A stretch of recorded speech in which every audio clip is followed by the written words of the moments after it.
मेरा विषय थोड़ा भाषा विज्ञान से जुड़ता है, थोड़ा अर्थशास्त्र से जुड़ता है। मैं दोनों का आधिकारिक विद्यार्थी नहीं हूँ, लेकिन आदिवासी भाषाओं के संदर्भ में मैंने इस प्रश्न को थोड़ा समझने की कोशिश की है।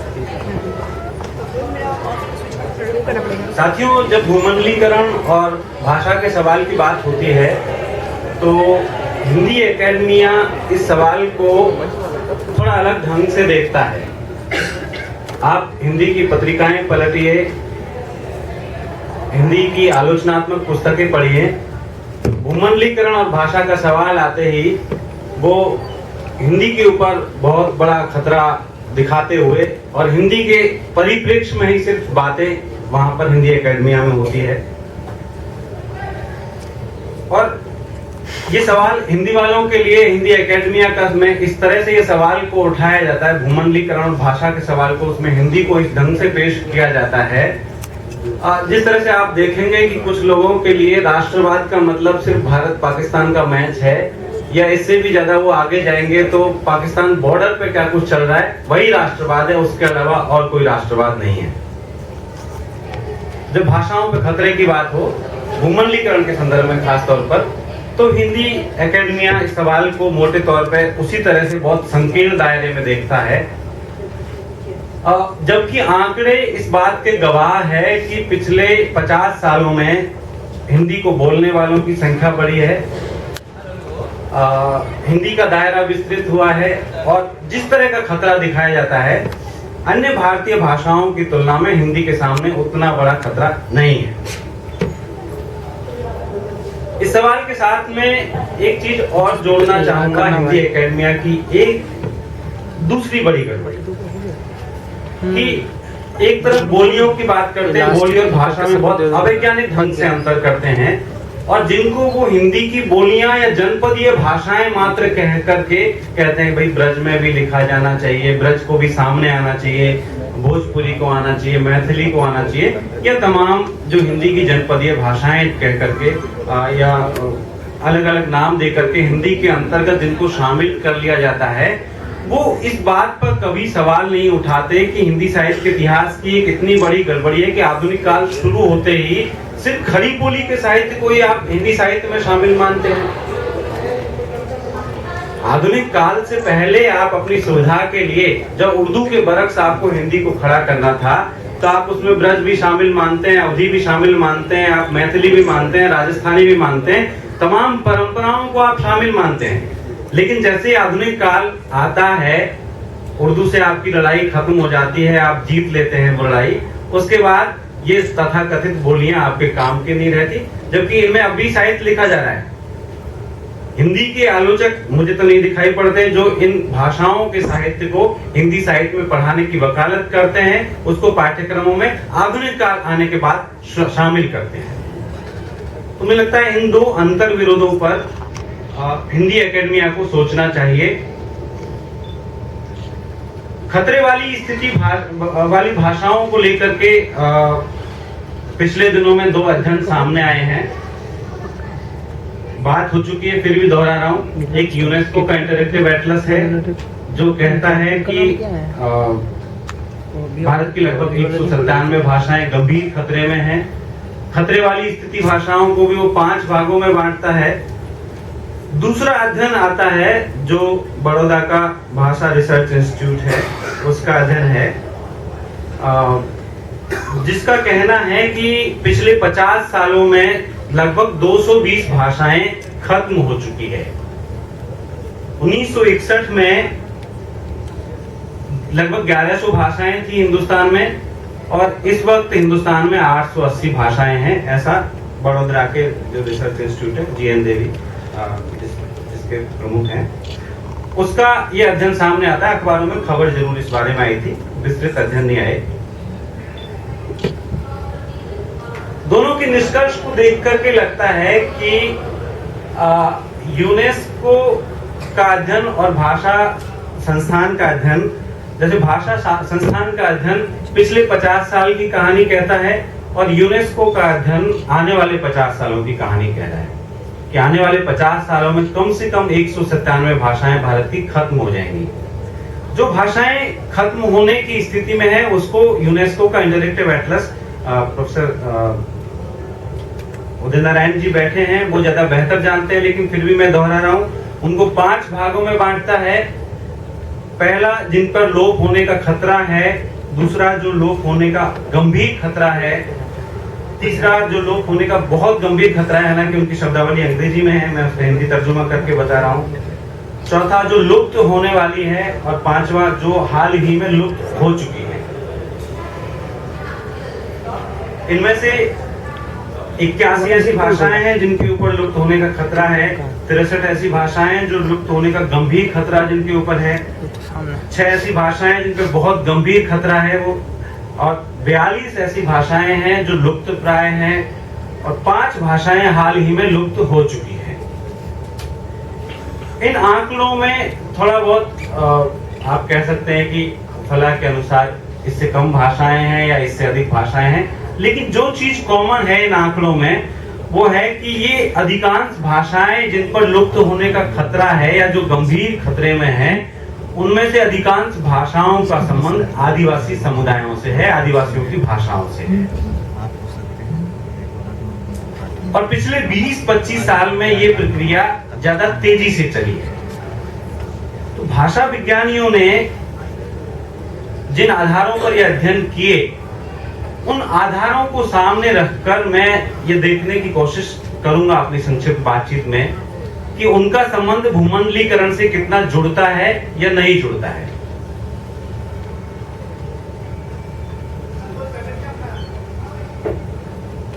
मैं 7-8 बिंदुओं के आधार पर बताऊंगा कि जिसके आधार पर किसी भाषा के खतरे में होने या ना होने का निर्धारण किया जाता है। पहला बिंदु है पीढ़ी दर पीढ़ी संचार, यानी एक भाषा पिछली पीढ़ी से अगली पीढ़ी में जा पा रही है या नहीं। अब आप अपने सिनेरियो को देखें, पूरे परिदृश्य को देखें, आदिवासियों के संदर्भ में देखें। वंदना जी ने आदिवासी संदर्भ में अपनी बात शुरू कर दी, मैं उसी का विस्तार कर रहा हूं थोड़ा। पिछली पीढ़ी संताली बोलती थी, कुड़ुक बोलती थी, मुंडारी बोलती थी या कुछ और भाषा बोलती थी। ये पीढ़ी वो भाषा कैसे व्यवहार करे? प्रोफेसर महेंद्र पांडे ने ठीक रेखांकित किया कि ज्ञान आयोग की सिफारिश पर पूरे देश में अंग्रेजी को शिक्षा का माध्यम बनाया जा रहा है, और जो भाषा वैज्ञानिकों की समझ है या शिक्षाविदों की समझ है कि मातृभाषाओं में प्राथमिक शिक्षा होनी चाहिए, उसको दरकिनार करके इस तरह की नीतियां लागू की गई। और इसकी बहुत बड़ी वजह है ज्ञान आयोग या उसकी सिफारिशों का भूमंडलीकरण की भारत में दस्तक। आप जानते होंगे कि ज्ञान आयोग के अध्यक्ष या जिनका जिक्र भी किया गया, वो किन के करीब थे, किन्होंने उनको नियुक्त किया और कौन भारत में भूमंडलीकरण लेकर के आया। अगली पीढ़ी में नहीं जा पा रही वो भाषाएं, एक खतरे का ये खतरे को पहचानने का एक सूचक है। दूसरा एक सूचक है या कारक कह सकते हैं जिसे आप पहचानेंगे, बोलने वालों की संख्या। आप देखेंगे कि अब जनगणना के आंकड़े आते हैं, साथ में भाषा सर्वेक्षण भी आते हैं और जनगणना में भाषा का सवाल भी पूछा जाता है। तमाम आंकड़ों को देखें तो आदिवासी भाषाओं को बोलने वालों की संख्या लगातार घट रही है। वो आदिवासी अपनी भाषा छोड़ करके कौन सी भाषा अपना रहे हैं और क्यों अपना रहे हैं? ज्यादातर स्कूल, सरकारी स्कूल हिंदी माध्यम में चलते हैं, कम से कम प्रारंभिक स्तर पर, और जो निजी स्कूल है वो अंग्रेजी माध्यम में चल रहे हैं। इसका मतलब जो आदिवासियों के पारंपरिक ज्ञान स्रोत थे या पारंपरिक ज्ञान को आदान प्रदान करने के केंद्र थे, उनको ध्वस्त करके ऐसी शिक्षा नीति लाई गई, उनके ऊपर थोपी गई जो उनके अनुकूल नहीं है, और उनको दूसरी भाषाओं में शिक्षा दी जा रही है। परिणाम स्वरूप वो अपनी भाषा को छोड़ रहे हैं। तीसरा जो निर्धारक बिंदु है कुल आबादी में बोलने वालों की संख्या का अनुपात, यानी किसी इलाके में कोई भाषा बोली जाती है या कोई समुदाय रहता है, उसमें उस भाषा विशेष के बोलने वालों का अनुपात कितना है। अगर आप किसी एक ऐसे बहुलता वाले क्षेत्र में रहते हैं जहाँ सब लोग अंग्रेजी बोलते हैं या सब लोग हिंदी बोलते हैं, तो आप अकेले पड़ जाएंगे, तो आप उस भाषा को कुछ समय में छोड़ देंगे, आप बहुसंख्यक वर्ग की भाषा को अपना लेंगे। ये कैसे हो रहा है?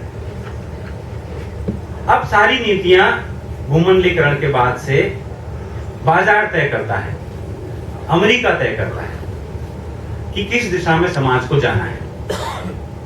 तो जाहिर सी बात है कि जो अपनी मातृभाषाओं को बचाना चाहते हैं, वो अपनी मातृभाषाओं को बचाने को छोड़ करके अपनी जिंदगी बचाने पे लगे हैं, और जिंदगी बचाने के क्रम में वो अपनी मातृभाषाओं को छोड़ रहे हैं, और उनका अनुपात लगातार जिस इलाके में वो रहते हैं घट रहा है। आप कल्पना करिए कि जो लोग झारखंड से विस्थापित होकर के, आप लोग जानते होंगे, मैं उम्मीद करता हूं कि पिछले 10-12 साल में, 15 साल में, जब से भूमंडलीकरण के माध्यम से बाजारवाद की प्रक्रिया तेज हुई है, अकेले झारखंड राज्य से 10 से 15 लाख आदिवासी विस्थापित हो चुके हैं, जो विभिन्न महानगरों में कोई सफाई कर्मचारी का काम करता है, कोई घरों में खाना बनाने का काम करती है, कोई दिहाड़ी पर काम करते हैं। जिन झुग्गियों में वो रहते हैं वहां पे वो परिवेश नहीं है, उनको अपनी भाषा छोड़नी होगी अपना जीवन बचाने के लिए। ये सारी स्थितियां किसने पैदा की? ये भूमंडलीकरण के माध्यम से जो नई आर्थिक नीतियां आई है, उन्होंने ये सारी स्थितियां पैदा की है। एक अगला बिंदु है भाषाई प्रयोग के क्षेत्रों में प्रचलन, यानी भाषा का जिंदगी के जिस क्षेत्र में प्रयोग होता है वहां पर संबंधित भाषा का प्रयोग होता है या नहीं होता है। आज मैं विस्तार में नहीं जाऊंगा कि भाषा का प्रयोग किन किन क्षेत्रों में होता है, लेकिन जिंदगी के जिन क्षेत्रों में और ठीक रेखांकित किया गया उद्घाटन सत्र में, भाषा के बिना हमारा अस्तित्व क्या है, भाषा के बिना समाज की कल्पना करना मुश्किल है। यानी जीवन के तमाम क्षेत्रों में जहां हमें भाषा की जरूरत पड़ती है, वहां पर आदिवासी भाषाओं का प्रचलन घटा है, क्योंकि दूसरी बड़ी वर्चस्व की भाषाएं उनकी भाषाओं को निगलती जा रही है। और बाकी में चूंकि समय कम है, चिट आए उससे पहले मैं संक्षिप्त में अपनी बात और बिंदुओं के माध्यम से कहूंगा। एक अगला बिंदु है नए क्षेत्रों और संचार माध्यमों में उस भाषा की क्या स्थिति है। आप देखें स्वयं हिंदी के साथ जो हुआ, हिंदी का रोना बहुत रोते, लेकिन इस मसले पर हिंदी का उदाहरण देकर के आप आदिवासी भाषाओं की भी स्थिति समझ सकते हैं कि जब नए क्षेत्र आते हैं, जब राजभाषा का सवाल आया, तो ये कहा गया हिंदी में काबिलियत नहीं है कि उसमें ज्ञान विज्ञान को पढ़ाया जा सके, तमाम अनुशासनों को अव्यक्त किया जा सके, जिसमें राजकाज चलाया जा सके। तो नए क्षेत्रों में लोहिया जी कहते थे हालांकि लगातार कि जब तक पानी में उतारेंगे नहीं तब तक तैरना कैसे सीखेंगे। ये आदिवासी भाषाओं के संदर्भ में ज्यादा लागू होती है बात। ये कह दिया गया कि नहीं, आदिवासी भाषाओं में इन सब चीजों का व्यक्त नहीं किया सकता, इन नए क्षेत्रों में उसका प्रयोग नहीं किया जा सकता। तो परिणाम स्वरूप हुआ है कि नए क्षेत्रों में संचार माध्यमों में आदिवासी भाषाओं का प्रतिनिधित्व आपको देखने को नहीं मिलता है। आप इंटरनेट पे जाइए, आप टीवी देखिए, अब जो पूरा नया माध्यम है, संचार के माध्यम है, अपने पाठ्यक्रम को देखिए, क्या आदिवासी भाषाओं को स्थान दिया गया है? नहीं दिया गया है। अब हमको क्या पढ़ना है, कैसे कम्युनिकेट करना है, संचार के माध्यम किस ढंग से चलेंगे, ये सब कुछ बाजार नियंत्रित करता है। आप आदिवासी भाषा में कोई चैनल खोलेंगे, आप अति उत्साही होकर के खोल देंगे, मेरे पास साहब हमारे समुदाय से मैं आगे बढ़ गया हूँ या बढ़ गई हूँ और मैं संताली में एक चैनल खोलना चाहता हूं। आपका चैनल नहीं चलेगा, विज्ञापन नहीं मिलेंगे उसको। बिना विज्ञापन के आप चैनल नहीं चला सकते, अखबार नहीं चला सकते, पत्रिका नहीं चला सकते। बाजार तय करता है आपको किस भाषा में कम्युनिकेट करना है लोगों के साथ। और ये सब भूमंडलीकरण की बदौलत हुआ है।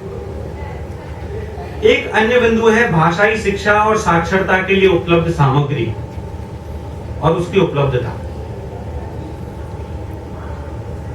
जिन आदिवासी भाषाओं की मैं बात कर रहा हूं, उनमें इस नई शिक्षा जो हमारे ऊपर थोप दी गई है, उसके अनुकूल सामग्री का सृजन नहीं किया गया। वहां पारंपरिक ज्ञान है, अखड़ा है, जहां आप सीखते हैं, अपनी परंपराओं से परिचित होते हैं, ज्ञान विज्ञान की पूरी ट्रेडिशन से परिचित होते हैं, साहित्य से परिचित होते हैं। उस सब से हमको काट दिया गया और नई चीजें हमारे ऊपर थोप दी गई। इसके अलावा 2-3 बिंदु और है, जैसे सरकारों और विभिन्न संस्थाओं का भाषा के प्रति रवैया क्या है। तो आप देखेंगे कि जब आदिवासियों को यहाँ की सरकारें तबाह करने पर तुली हुई है, तो भाषा और साहित्य को क्या बचाएंगी। उनके लिए आदिवासी कोई मायने नहीं रखते, उनके लिए बस डेवलपमेंट, और डेवलपमेंट का मानी क्या है आप सब समझ रहे हैं। फिर स्वयं उस भाषाई समूह का अपनी भाषा के बारे में क्या रुख है, ये भी किसी भाषा पर खतरा है या नहीं है, इसके लिए एक निर्धारक तत्व होता है। एक दो और तत्व जोड़ सकते हैं, जैसे उस भाषा का दस्तावेजीकरण कितना हो रहा है और दस्तावेजीकरण की गुणवत्ता क्या है। इस क्षेत्र में लोग काम कर रहे हैं, लोकगीतों का संकलन करते हैं, लोक कथाओं का संकलन करते हैं, या उस भाषा में जो कुछ उपलब्ध है उसको बचाने की कोशिश कर रहे हैं। लेकिन जब हम बचाने की कोशिश में लग जाते हैं तो आप समझ लीजिए कि वो भाषा खतरे में है, तभी हम उसको बचाने की कोशिश कर रहे हैं। साथियों, इन तमाम बिंदुओं के आधार पे एक बड़ा दिलचस्प निष्कर्ष सामने आता है कि आदिवासी भाषाओं को रिप्लेस किसने किया है। अकेले अंग्रेजी ने नहीं किया, भारत की बड़ी भाषाओं ने भी आदिवासी भाषाओं को रिप्लेस किया है, जिसमें सबसे बड़ा नाम हिंदी का है। हिंदी ने रिप्लेस किया है, तमिल ने रिप्लेस किया है, बांग्ला ने रिप्लेस किया है, या जितनी भी बड़ी भाषाएं हैं उन्होंने आदिवासी भाषाओं को नुकसान पहुंचाया है। आप स्वयं अपने अनुभवों से याद करिए कि हम अपनी भाषा को छोड़कर, मातृभाषा छोड़कर कौन सी भाषा सीखते हैं, लेकिन हम उस पर बात नहीं करना चाहते क्योंकि उसका संबंध हमारे राष्ट्रीय चेतना, राष्ट्रवाद से जुड़ा हुआ है। अगर हम हिंदी से प्रेम नहीं करते तो लोग हमारे राष्ट्रवाद का सवाल उठाएंगे, हम खुद अपनी राष्ट्रीयता को घिरा हुआ पाएंगे। ऐसे समय में जब भाषाओं पर खतरे की बात करना, क्यों हम बात करें, इसका माने क्या है? क्या ये पूरी भावुकता है? हम अपनी भाषाओं से क्यों प्रेम करें, क्यों उनको बचाएं? क्या मात्र ये इसी तरह है जैसे हम अपने से जुड़ी हुई हर चीज को बचाना चाहते हैं? हम अपने गांव को बचाना चाहते हैं, अपने घर को बचाना चाहते हैं, अपने कपड़ों को बचाना चाहते हैं, उनसे प्रेम, हम अपने परिवार को बचाना चाहते हैं, या हमसे जुड़ी हुई हर चीज को बचाना चाहते हैं? क्या ये उस तरह की एक भावुकता मात्र है या उससे अलावा कुछ और है?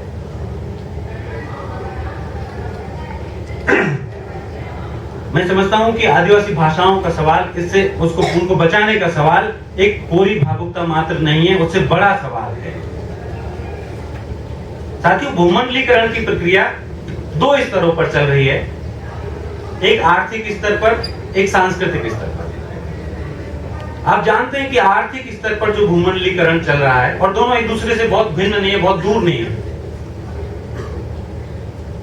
भूमंडलीकरण का जो आर्थिक स्तर पर दमन चक्र चल रहा है, उसने पूरी दुनिया के गरीबों का सफाया किया है और जारी है।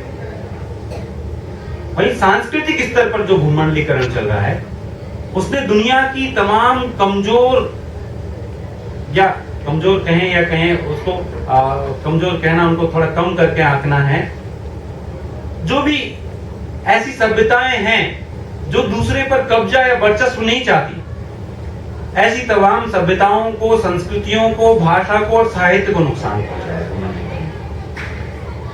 सांस्कृतिक वर्चस्व का एक दमन चक्र चल रहा है। आप देखिए कि पिछले 10-20 सालों में, इसका मैं एक उदाहरण देकर के आपको बताऊं, भाषाओं का संदर्भ तो है ही, हमारा सौंदर्य बोध कैसे बदला है। अब जो आदिवासियों को अपने जैसे दिखने वाले दूसरे आदिवासियों से प्रेम था, या उनके सौंदर्य के अनुसार वही सबसे सुंदर थे, हमारे सौंदर्य बोध बदल गए।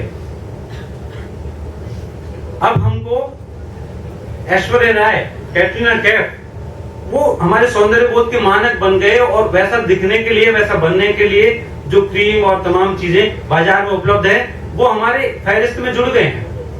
हमारा जो कह रहा हूं मैं, आदिवासियों की फहरिस्त में जुड़ गए हैं। ये एक सांस्कृतिक हमला है भूमंडलीकरण का, जो बहुत गहरे से वार कर रहा है।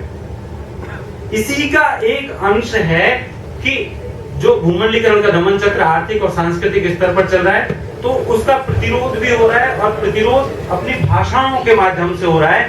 तो उन आदमी अपनी भाषा में सोचता है प्रधानतः। आप अगर लिखते हैं तो सबसे पहले जो विचार आएगा वो आपकी मातृभाषा में आएगा। आप अगर लड़ते हैं, आप किसी को प्यार करते हैं, तो भी सबसे पहला जो विचार आएगा आपकी मातृभाषा में आएगा। अगर आपको आपकी मातृभाषा से अलग कर दिया जाए तो आपकी चेतना कुंद हो जाएगी, वो भोंटी हो जाएगी।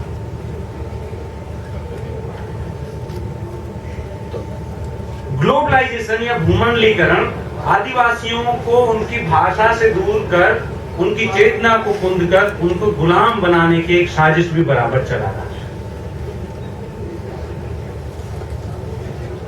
ताकि वो प्रतिरोध ना करे। और ग्लोबलाइजेशन ऐसा सायास कर रहा है, सोच समझ के कर रहा है, कोई अनायास नहीं हो रहा है, क्योंकि तमाम प्राकृतिक संसाधन आदिवासियों की जमीन पे है, और उन्हीं प्राकृतिक संसाधनों के दम पर ग्लोबलाइजेशन पूरी दुनिया में लगातार फैलता चला जा रहा है, प्राकृतिक संसाधनों की लूट के द्वारा ही। उस लूट का विरोध है। विरोध कैसे खत्म होगा? विरोध करने वालों को गुलाम बना लो। तो भूमंडलीकरण ने आदिवासियों को उनकी भाषा से दूर करके गुलाम बनाने की एक प्रक्रिया चलाई है, और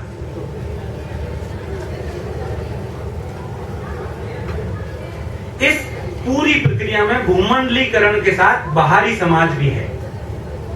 चूंकि भूमंडलीकरण ने विकास का एक ऐसा मॉडल पेश किया है, लोक लुभावन मॉडल। कहते हैं आपको नौकरियां मिलेंगी, मल्टीनेशनल कंपनी होनी चाहिए, एसईजेड खुलना चाहिए आपके इलाके में।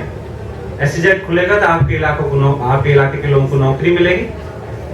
आप बात करके देख लीजिए उद्योगपतियों से, वो कहते हैं आदिवासी बड़े पिछड़े हुए हैं, इनको विकास की कोई समझ नहीं है, हम यहाँ पे प्लांट लगाएंगे, प्रोजेक्ट लगाएंगे, इनको बड़ा लाभ होगा, नौकरियां होंगी। ये जो लोक लुभावन एक आवरण ओढ़ करके भूमंडलीकरण आता है, इसकी वजह से बाहरी समाज भी उसके साथ हो जाता है, और बाहरी समाज को भी आदिवासी दुश्मन दिखाई देते हैं।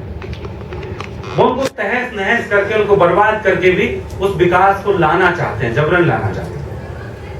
साथियों, मैं अपनी बात खत्म कर रहा हूं इस निष्कर्ष के साथ कि आदिवासी भाषाओं को बचाना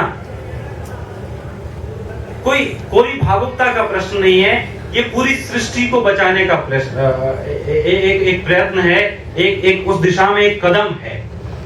वो इस तरह से, जैसे आप भूमंडलीकरण के दमन चक्र को देखें, भूमंडलीकरण सिर्फ एक चीज समझता है, वो बहुभाषी संस्कृति और विविधता और सबको खत्म करना चाहता है, सबको एक रूप बनाना चाहता है, और उसका एक ही मूल्य है। पूंजीवाद और भूमंडलीकरण का एक ही मूल्य है, और मूल्य है मुनाफा। जो भी मुनाफे के रास्ते में आएगा उसको वो किसी भी कीमत पे हटा देगा रास्ते से।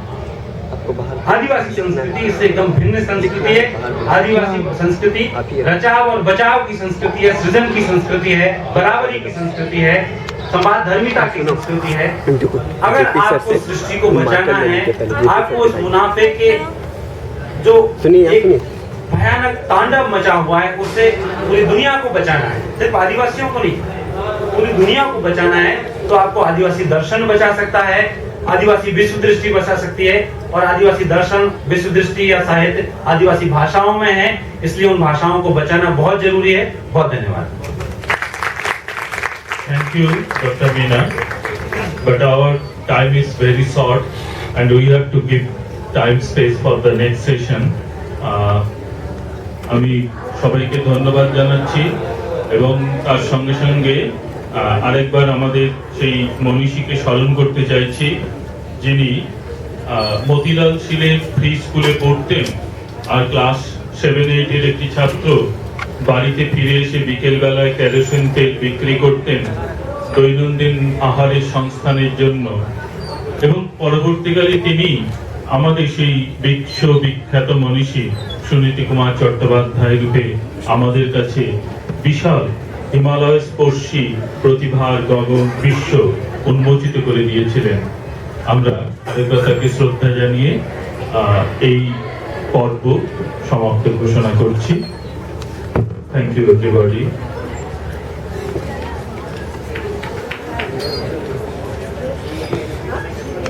से रिकॉर्ड यहाँ से बनेगा ना।